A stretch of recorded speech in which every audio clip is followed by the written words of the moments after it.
بسم الله الحمد لله والصلاة والسلام على رسول الله وعلى آله وصحبه ومن والاه ثم أما بعد to proceed. So today inshallah we will try to finish the introductions of al-Qawaaid al-Fiqhiyya.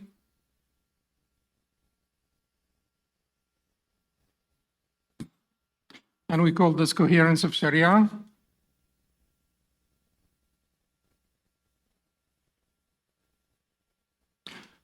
So we said that there are 10 different things or 10 different principles that we need to go over to introduce any subject. And last time we were talking about istimdad, right? The sources of al-Qawaaid al-Fiqhiyya. Where do we derive al-Qawaaid al-Fiqhiyya from?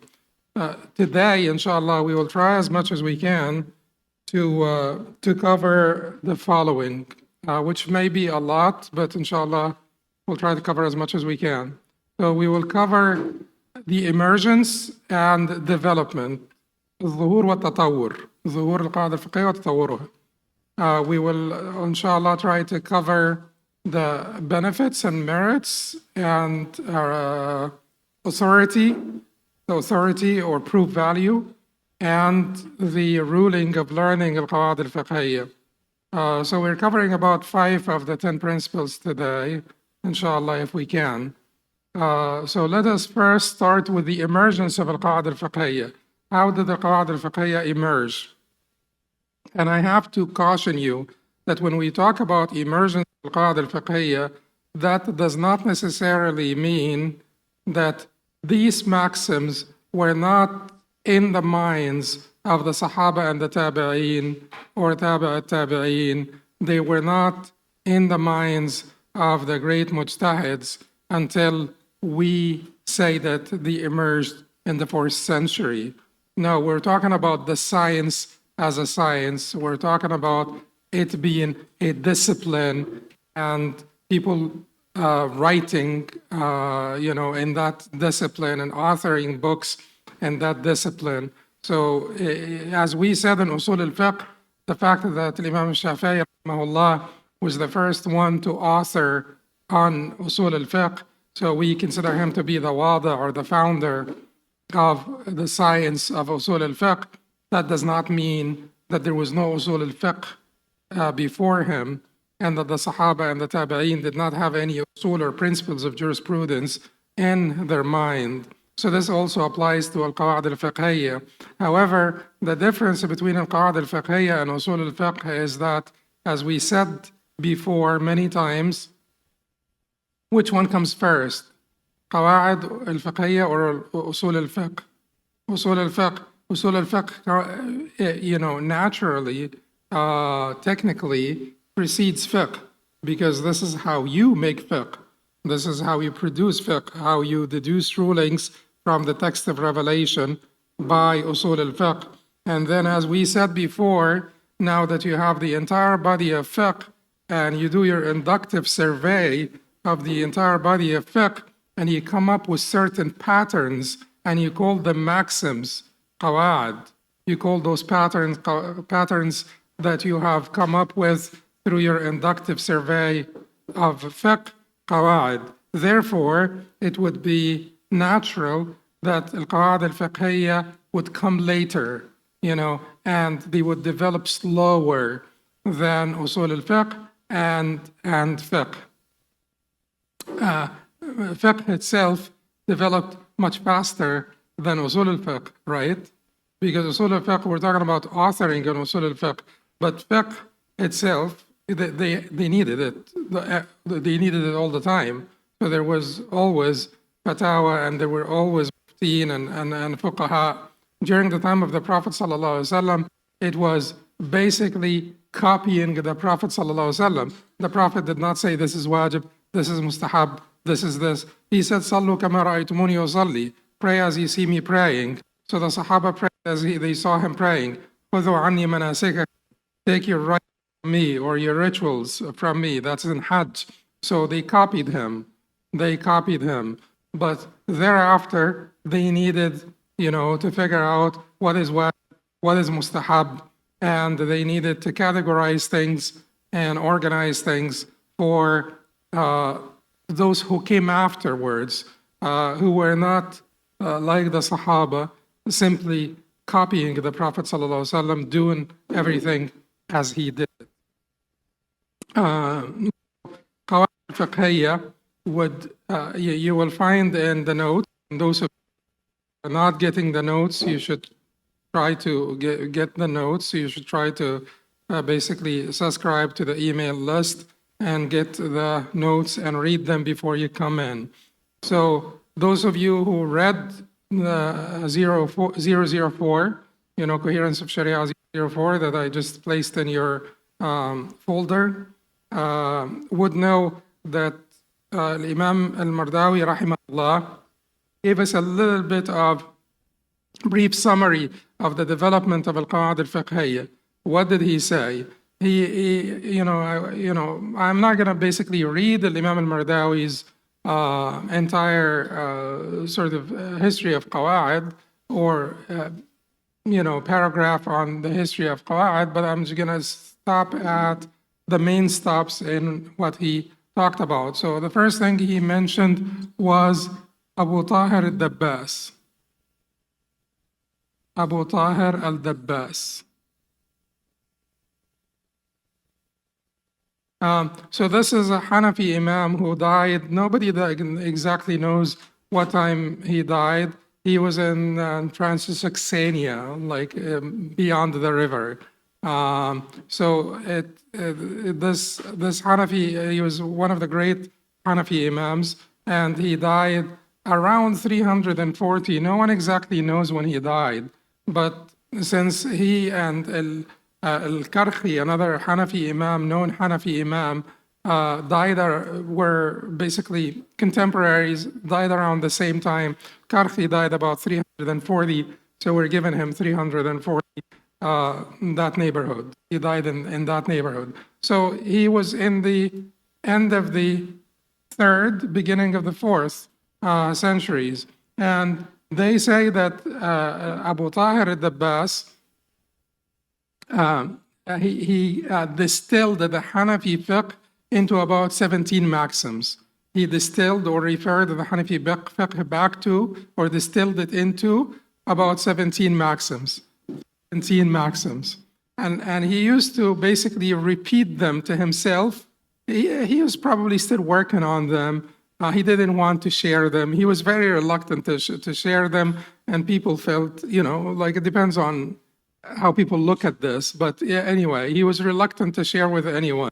So he would repeat them. So another scholar by the name of Abu Sa'id al-Harawi came and tried to hide himself. After Aisha, he would close the door of the masjid and he would sit down and repeat them. He was blind, so he'd sit down and repeat them. So he hid somewhere, Abu Sa'id al-Harawi, and he kept on repeating them until Abu Sa'id al-Harawi coughed.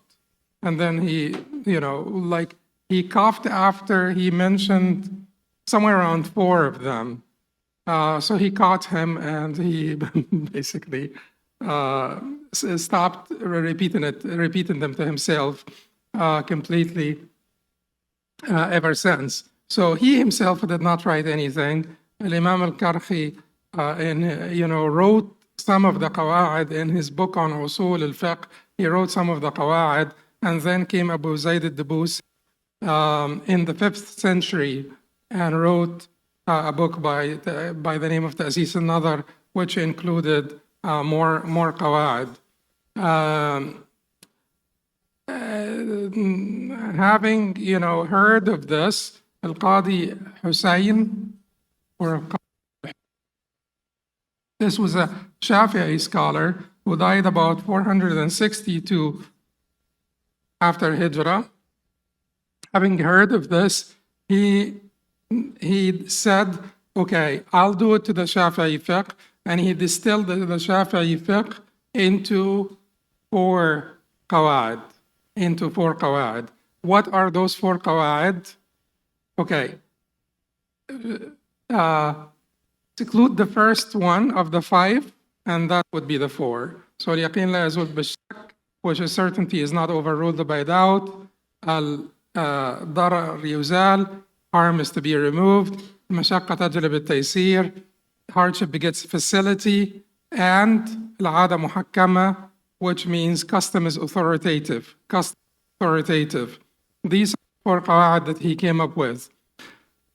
Imam al-Haramain Abu al-Ma'ali said that it is questionable whether you could actually refer all of the fiqh back to those 4 قواعد. He said it would take, takalluf and wasa'it and takalluf, many intermediaries, and like considerable effort to basically refer all the fiqh back to those 4 قواعد. But al-Hafiz al-Ala'i, who is an 8th century scholar, 8th century scholar, 700s, died about 726 or something. He said that when I was in Cairo, I noted from some of the scholars that someone had added to these four a 5th maxim, and that 5th maxim is al-umur bimaqasadiha, which is matters are judged by their intentions. This is how we got to the 5 major, most comprehensive legal maxims. It took hundreds of years, so we are fortunate to have them at our fingertips. But it took hundreds of years to develop in that sense.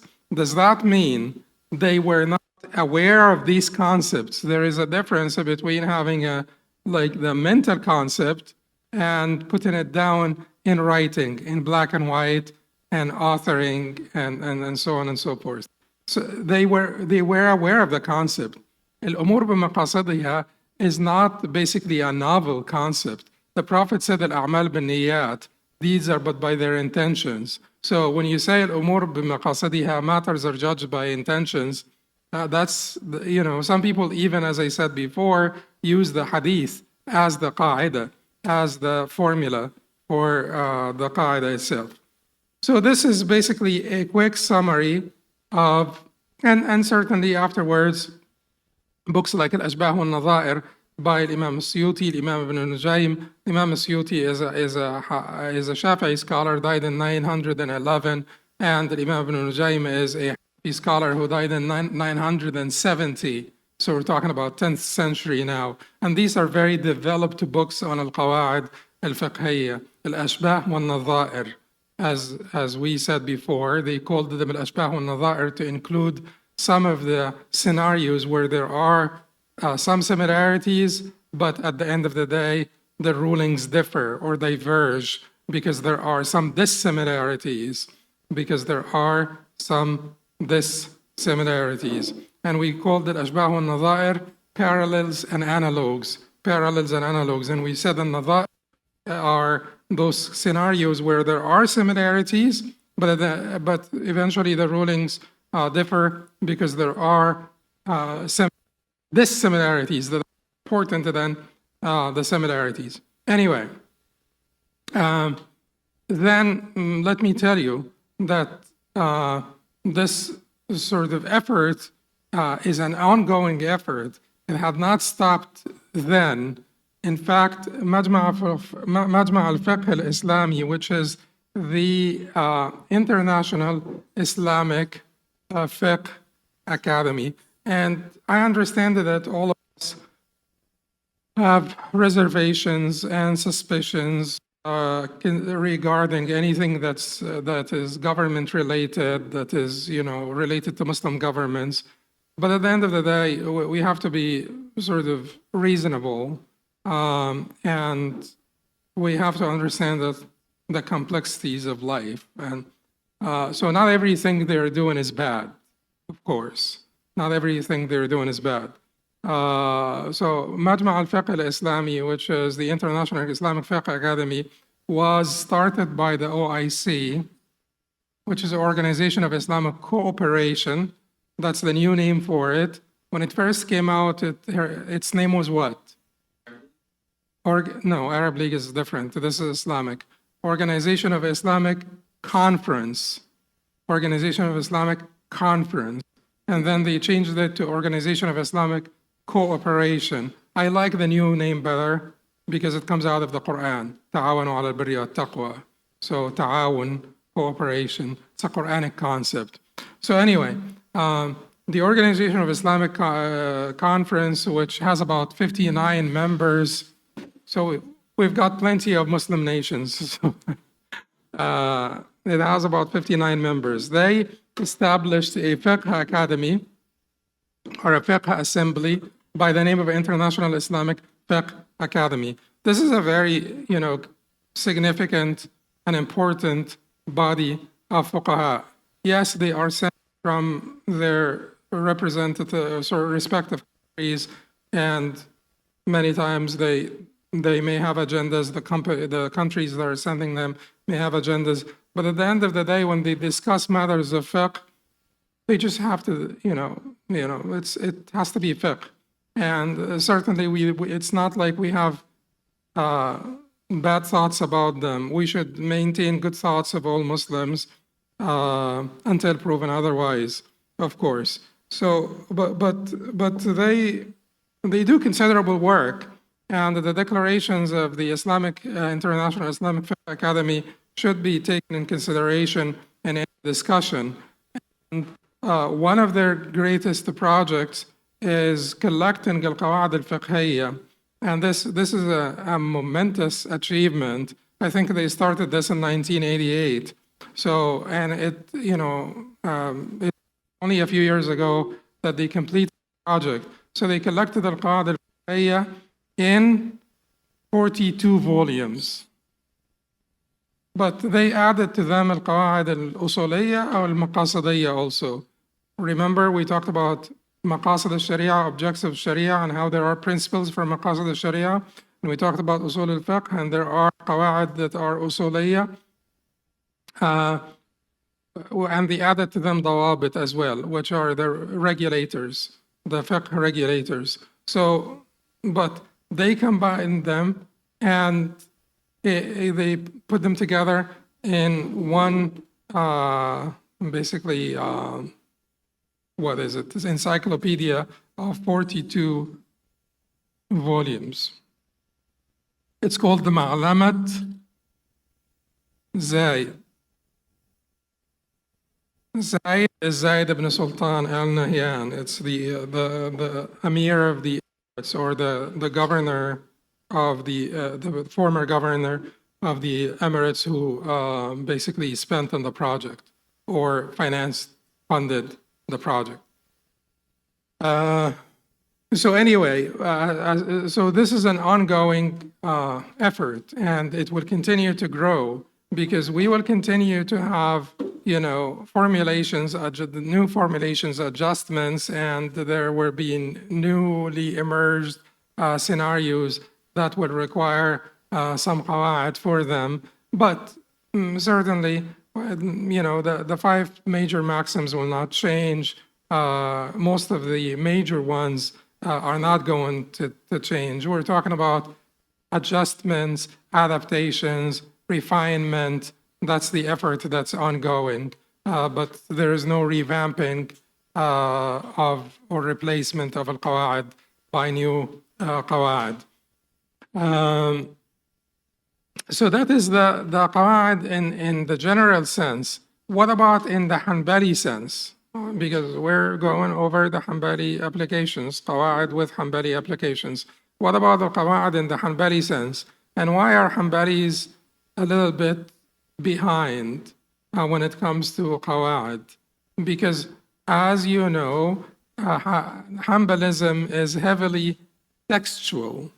And Imam Ahmad, rahimahullah, was he responded to 60,000 questions. It's poetry, so may not be exactly 60,000, but anyway. But he responded to tens of thousands of questions by haddathana. So his response to any question would be so-and-so related to us, which means textual evidence. He would come up with a report from the Prophet ﷺ directly, or from one of the Sahaba, or one of the Tabi'een, and he would not give his own opinion. He would answer by a hadith, and that's it. So heavily textual madhab. This does not mean that there was no Qawa'id. And when we began this series, we talked about how Imam Ahmad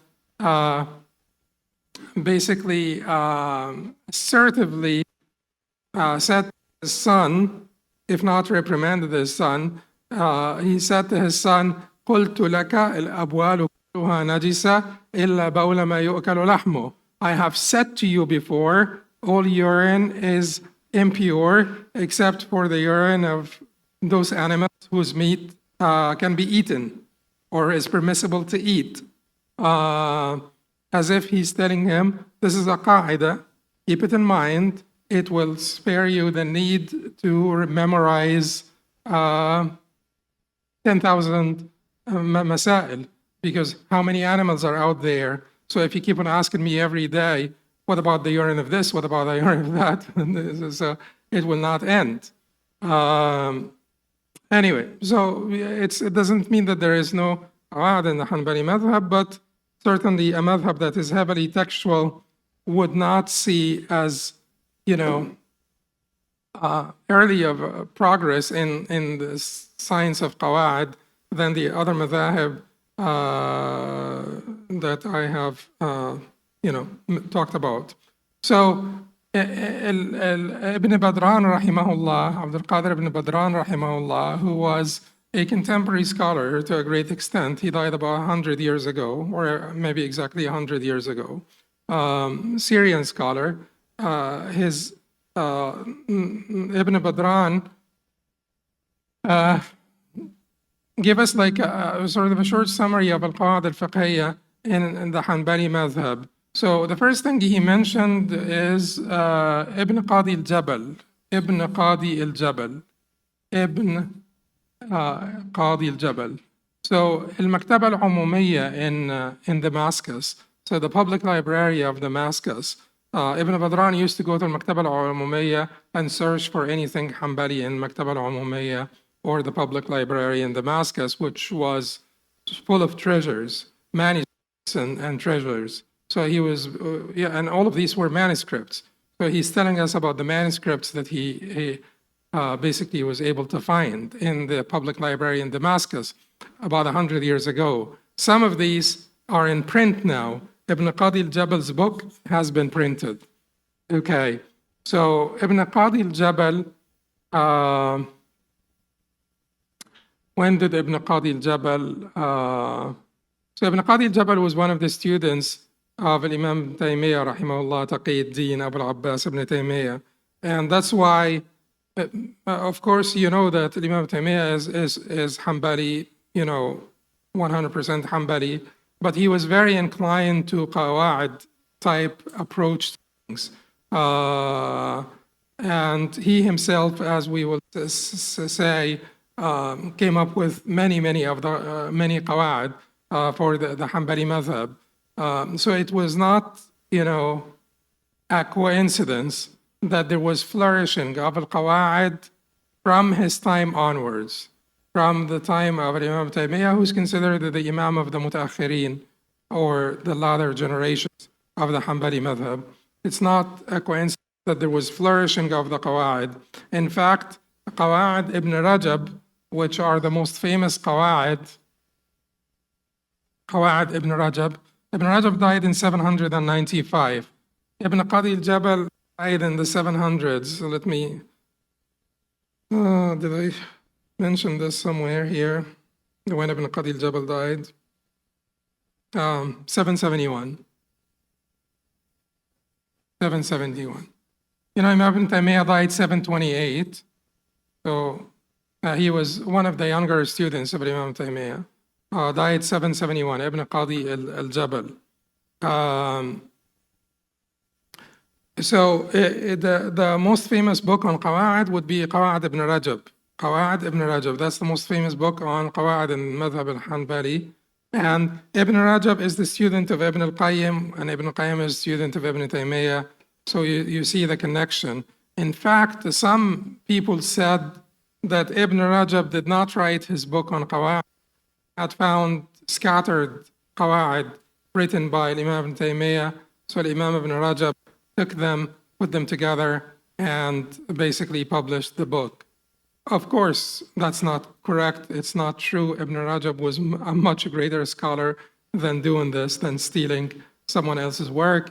And he would have been proud to say, I found these Qawaaid by Imam Taymiyyah. This is the teacher of his teacher. And basically serve them, write a commentary or something. He wouldn't steal someone else's effort. So Ibn Rajab's Qawa'id, you will find in Ibn Badran's, short history of Hanbali Qawa'id, indicates his complete knowledge of the madhab, his great, erudite understanding and verifying, basically knowledge of the madhab. There is also Ibn al-Laham. So Ibn al-Laham died in 803. He wrote a book on Qawa'id, but it is a mix between Qawa'id Usuliyya and Qawa'id Fiqhiyya, and mainly Qawa'id Usuliyya, mainly Qawa'id that belong to Usul al-Fiqh. Ibn al-Laham died in 803, mainly Qawa'id Usuliyya, but the book included Qawa'id Fiqhiyya as well. He also mentioned the Tufi. He mentioned the Tufi, and the unfortunate thing is the Tufi has Qawa'id al-Sughra and Qawa'id al-Kubra, al-Kubra and al-Sughra, al-Kubra and Sughra, the major and the minor Qawa'id, Tufi. And the Tufi died around 710 after Hijrah. He considered himself to be a student of Imam ibn Taymiyyah. He certainly died way before him, but he was very impressed and influenced by him. Very impressed and influenced by him. So the Imam al-Tufi, Sulaiman ibn al-Qawi al-Tufi, wrote, two wonderful books that, we just hear about, but unfortunately, they are missing. Don't know where they are. We don't even have manuscripts for them. So until someone finds them, we won't know anything about Qawa'id al-Tufi.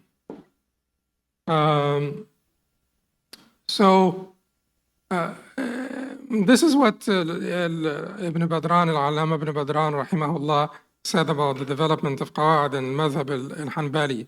He did not mention an important development, which you remember we talked about al-Samurri, Ibn Sunayna,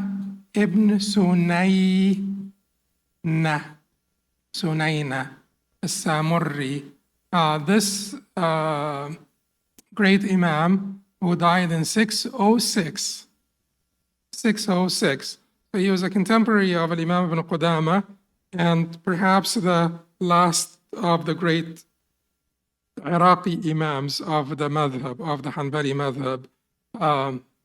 So he wrote a book on al-Furuq, and we would basically consider this book to be the first thing in the madhab in that direction, because there is although al-Furuq are the distinctions, and they're different from the maxims, and we've gone over this, but it's the same direction.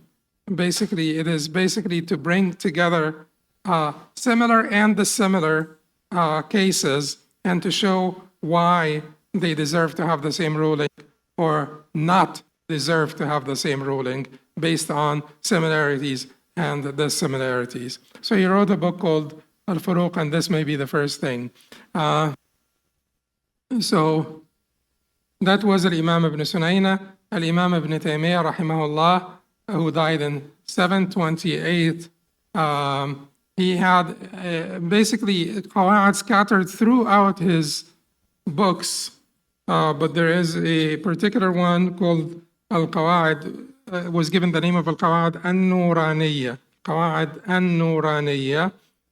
An-Nuraniyya comes from nur, from light. And it is a wonderful, delightful book, but it is not technically on Qawaaid per se, although as I say in the notes that I have sent you, does include many Qawaaid. It does include many Qawaaid. One of them is قاعدة التراضي العبرة في العقود بتراضي العاقدين. So the consideration in contracts is given to mutual consent. Mutual consent. This was a big thing for him, that mutual consent makes the default of permissibility. Default in contracts for him is permissibility. And that's why he was one of the most lenient scholars when it comes to conditions, when it comes to contracts, and what may be halal and what may not be halal. You know, in the Shafi'i fiqh in particular, the form is very important. So they restrict the halal contracts to the ones that are traceable, that we know are halal from the time of the Prophet ﷺ, who have sanctioned forms. But his theory was completely different, that the default for contracts is permissibility. And unless we have a reason to say it's impermissible, such as the presence of riba, the presence of undue risk-taking, the presence of inequity, then we must deem it allowable, and all the clauses people add in the contracts must also be deemed allowable. So al-ibra for him is mutual consent. How many clauses can you have in one contract? You know, no ceiling, unlimited number of clauses. We know in the Shafi'i madhab, for instance, and in the Hanafi madhab, you can only have one clause. In the Hanbali madhab, I'm sorry, in the Shafi'i madhab and in the Hanafi madhab, the clauses are limited to those that have been traceable and sanctioned, you know. So they have a great deal of limitation of the clauses.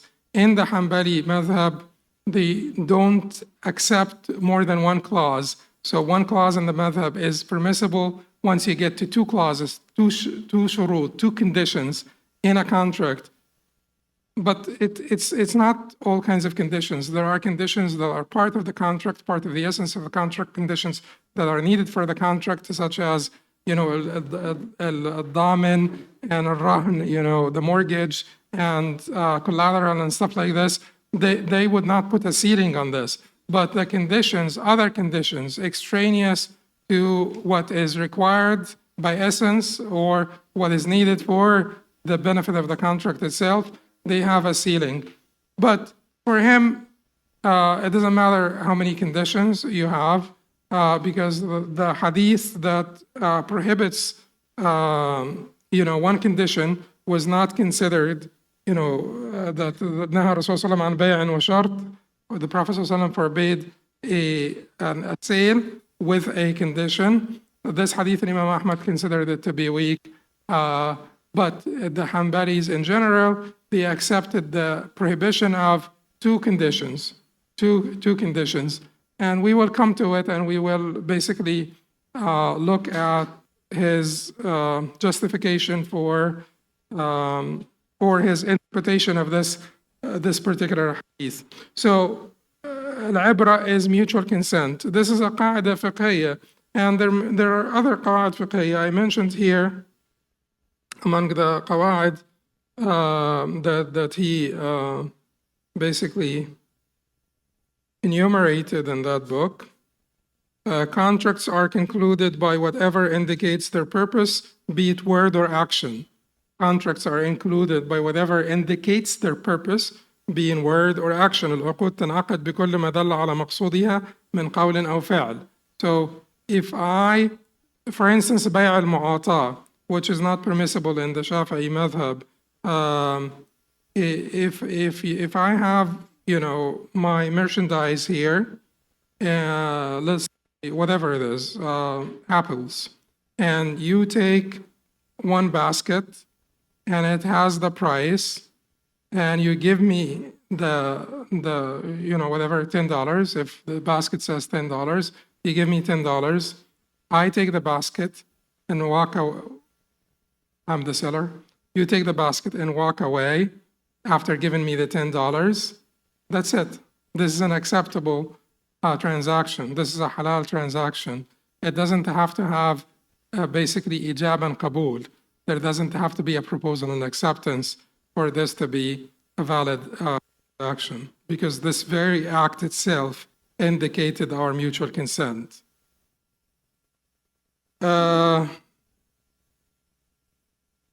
Then, you know, of the contemporary Hanbalis, As-Sa'di and Ibn Uthaymeen wrote significant works on Qawaaid, and also Nazm on al-Qawaaid, poetic compositions on al-Qawaaid, which are beneficial.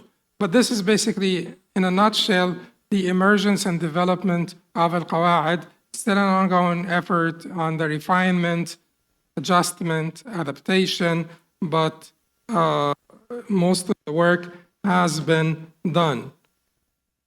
So, who's the first one to come up with Qawaaid? Abu Tahir al-Dabbas, okay? Didn't we say that Imam al-Shafi'i said, إِذَا ضَاقَ الْأَمْرِ اتَّسَعَ? Okay. Didn't we say Imam Ahmad say, قُلْتُ لَكَ الْأَبْوَالِ, or, you know, whatever, لا يترك حق لباطل, etc.?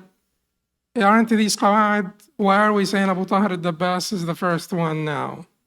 Didn't we say Umar radiallahu anhu said مقاطع الحقوق عند الشروط?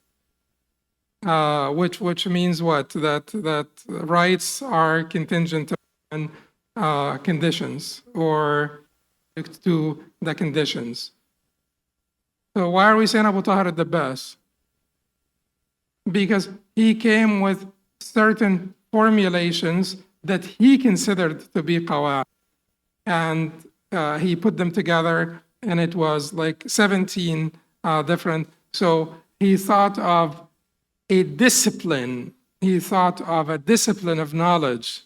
When Imam Shafi'i said, إِذَا ضَاقَ الْأَمْرِ اتَّسَعَ, he was just stating a qaida, but he was not authoring or coming up with a new discipline of knowledge. He just included this in one of his books. When Imam Ahmad said, لا يترك حق لباطل, he was not basically writing a book on Qawaaid or claiming to have started a new discipline. So that's the difference here. Okay, now let's talk about the benefits of al-Qawaaid. Now we need to discuss the benefits, the merits, the authority, and the benefits of al-Qawaaid. Think about it. Think about the benefits of al-Qawaaid. I want you to read the notes. Please read the notes, because I'm not going to be able, because we're going to have to move a little bit faster. I'm going to be able to talk about everything in the notes, so I want you to read the notes. But let's think of some of the benefits of Qawaaid. Merits means fadl. You know, it's a virtuous science, of course. When we go over the benefits, you will recognize the merits of the science. What are the benefits of al-Qawaaid? Benefits? Anybody?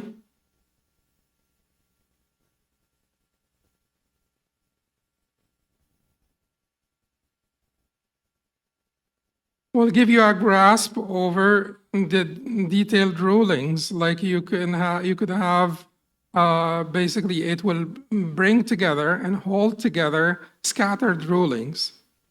Think of قلت لك الأبوال كلها نجسة. And instead of learning, you know, the ruling of donkeys, the urine of قلت لك الأبوال كلها نجسة. I said to you, all the urine is impure except for the urine of animals whose meat, whose flesh can be eaten, or whose meat can be eaten. So that's an important one, and that's for the faqih a very important one. But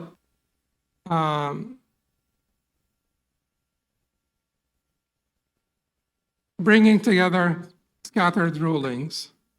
So that it will organize your mind, and give you a grasp of the rulings. Now, what's another one? Didn't we say before that al-Qawaaid usually state into two, al-mudrak, al-ma'akhaz, which is what? The legal basis. Legal basis.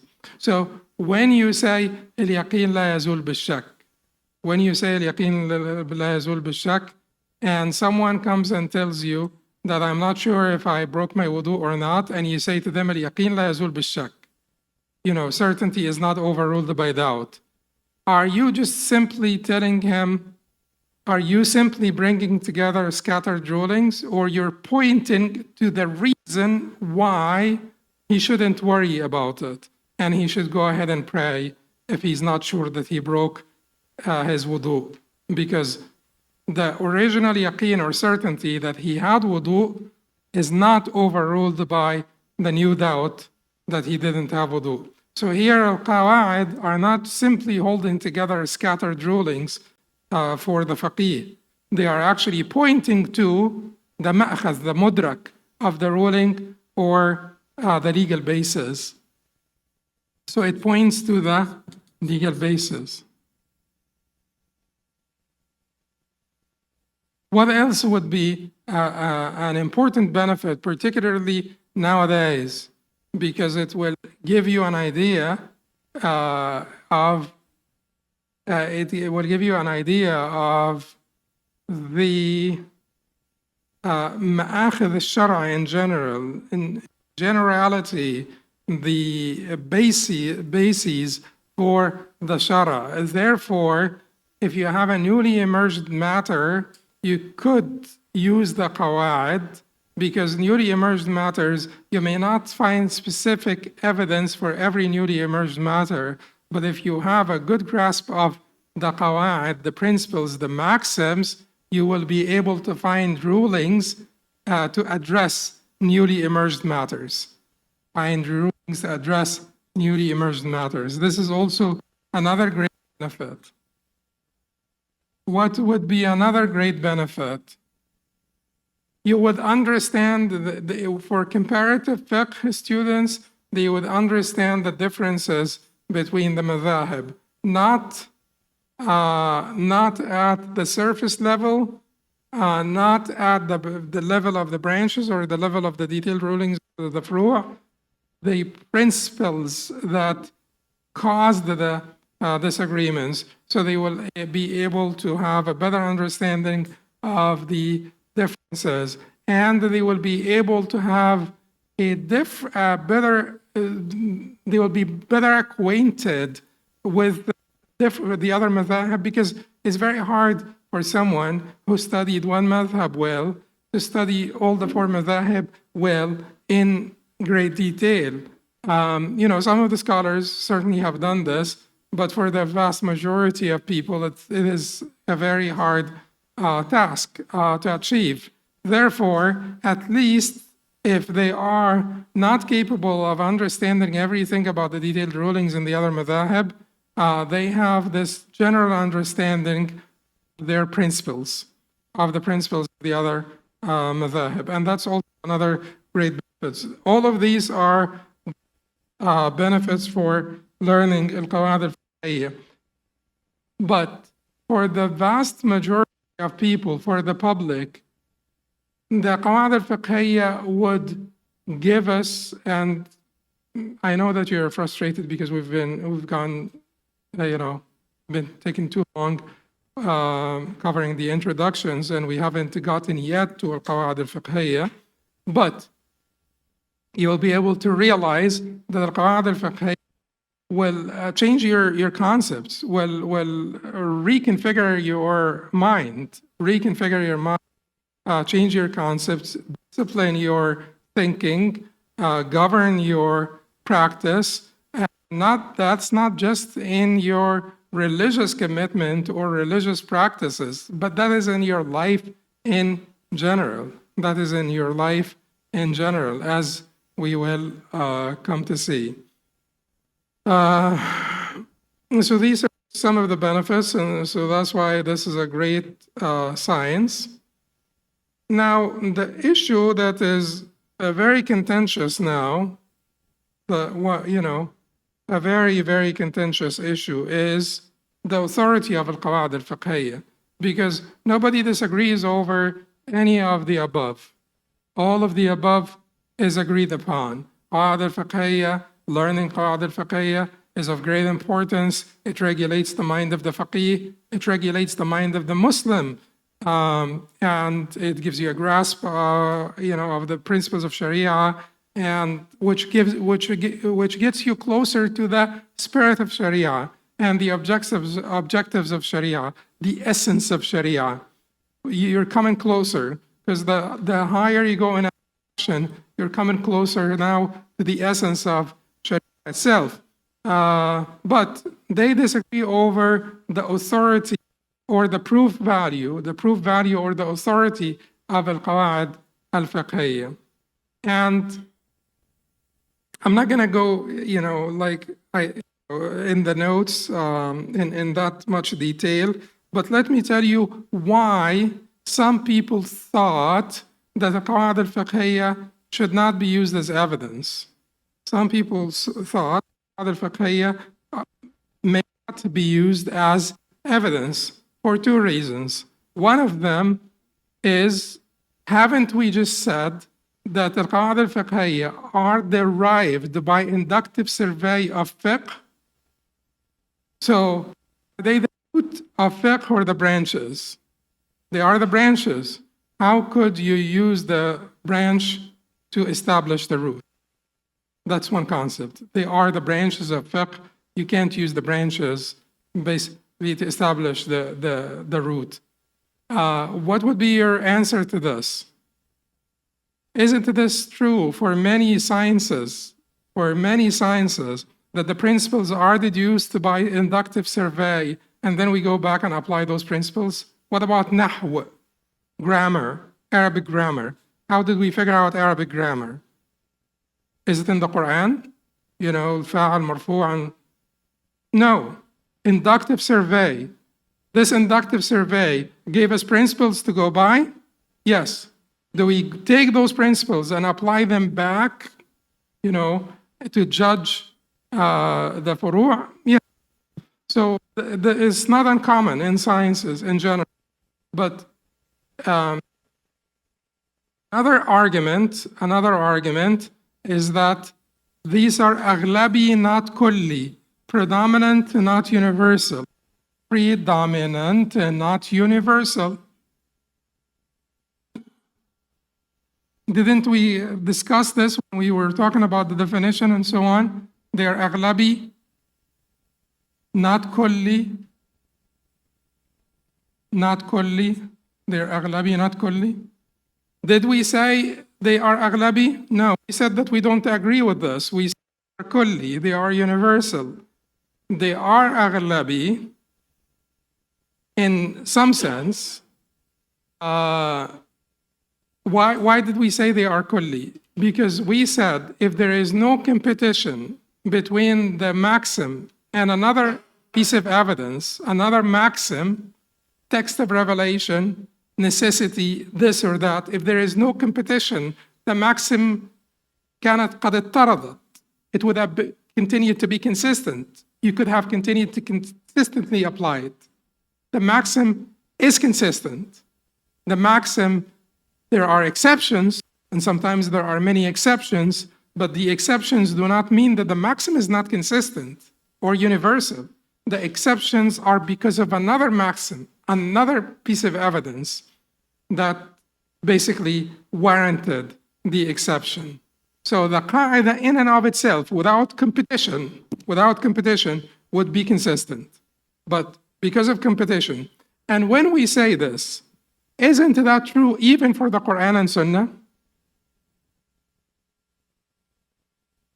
True or not?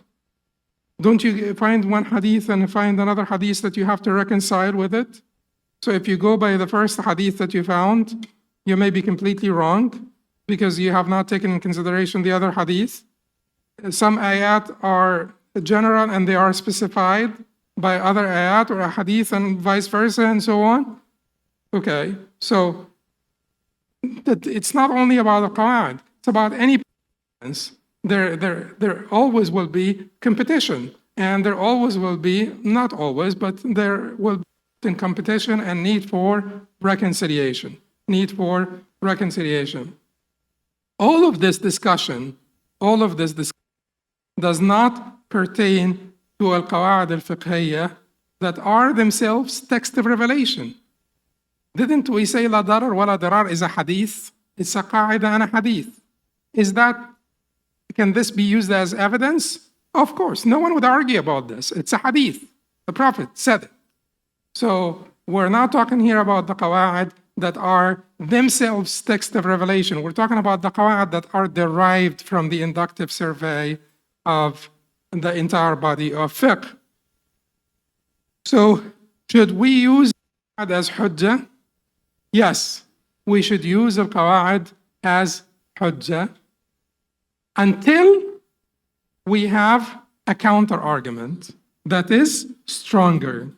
Until we have a counter-argument stronger. And when we have a counter-argument that is stronger, we will say, as the Imam Ibn al-Qayyim said, لعمر الله لهدم ألف قاعدة لم يؤصلها الله ورسوله أفرض علينا من رد حديث واحد. Which would translate to, by Allah, dismantling 1,000 maxims not established by Allah and His Messenger is more binding on us than rejecting one single hadith. We will say this. We will say this when the qaida is conflicting with a hadith. Of course, you throw away the qaida. It's not established by Allah and His Messenger. You have a hadith that's established from the Messenger, you throw away the qaida. But until you have such conflict, you use al-Fiqhiyya. Now, certainly, you're not using any of that stuff until you have exhausted. We're talking about the mujtahideen, We're talking about mujtahid that is already aware of the Quran and Sunnah, already has extensive knowledge, comprehensive knowledge of the Quran and Sunnah, and he has one particular scenario where he can find a specific evidence for that particular scenario, and he's using the qaida. Of course, if you have specific evidence from the Quran and Sunnah to use in any scenario, use it. Who needs a qaida if he has an ayah? Who needs a qaida if he has an ayah? Nobody. Okay. Now, I just wanted to tell you that our imams in the Hanbali madhab seem to be on board with using the qawaid as hujjah. I'll read verbatim what the Imam al-Mardawi said in this regard. He said, among the evidences of jurisprudence, certainty is not overruled by doubt, harm is to be removed and not removed by harm, and harm permits the forbidden, hardship begets facility, averting harm is of greater priority than securing benefits, averting the greater harm with the lesser harm, custom governs, and considering the non-existent as existent for caution. Is he talking about Qawaaid Fiqhiyya here or not? Yes, of course. All of these are Qawaaid Fiqhiyya.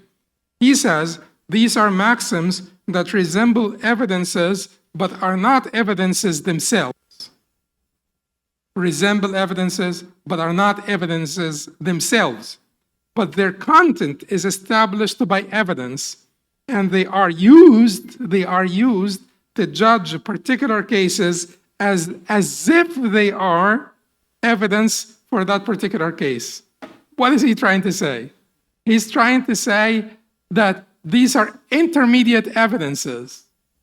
The qaida here, the qaida is backed by an ayah.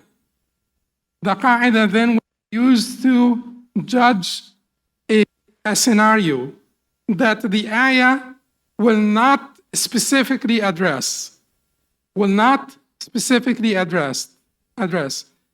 qaida is derived not from an ayah, but from the inductive survey fiqh. I'll give you an example that Imam Taqiyuddin or Sheikh Taqiyuddin rahimahullah, Ibn Taymiyyah used. They asked him, should we use the right hand or the left for siwak? And when you learn things like this, it doesn't have to be that the ruling itself or what the scholar said must be true. It doesn't have to, but you're basically examining their approach, their way of thinking. They said to him, should we use the right or the left for siwak? He said, it has been stated explicitly by Imam Ahmad that you use the left for siwak. And it is the principle of Sharia that in all matters in which the right and the left state, you dedicate the right to that which is honorable, and you dedicate the left to that which is not. For him, siwak is what? Cleaning, not honorable. Siwak is cleaning. You're cleaning your teeth. It's just like you clean other areas in your body. So you're cleaning your teeth. So for him, it makes perfect sense. He's saying that Imam Ahmad explicitly stated that the left is used for siwak, not the right. But he's proving Imam Ahmad's point by citing the qaida. The qaida in Sharia is that any matter in which the right and the left participate, dedicate the right to that which is virtuous. By the way, this is a good thing to interrupt the cycle of infection. So if you eat with your right and clean with your left, the germ load on your right hand will be usually lower, even though your right touches your left often. But still, the germ load will be different between your right and left hands. Anyway, but that's a different issue. So, all of that. What is the ruling of learning al-Qawaaid al-Fiqhiyya? And by this, we would have come to the end of introductions. Next time, we will talk about al-umur bimaqasidha. Al-umuru bimaqasidiha. Al-a'malu bin-niyyat.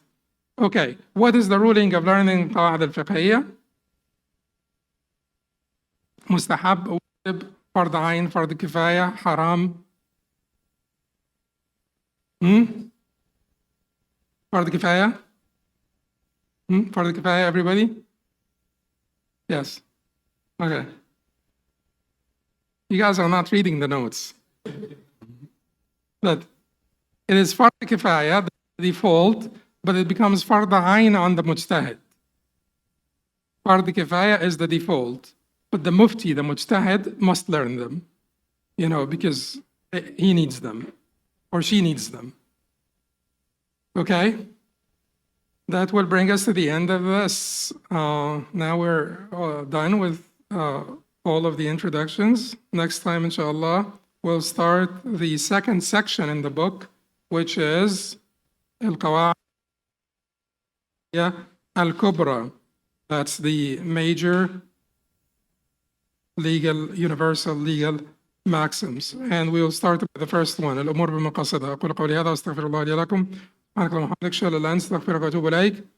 we will come back at 9:25, inshallah.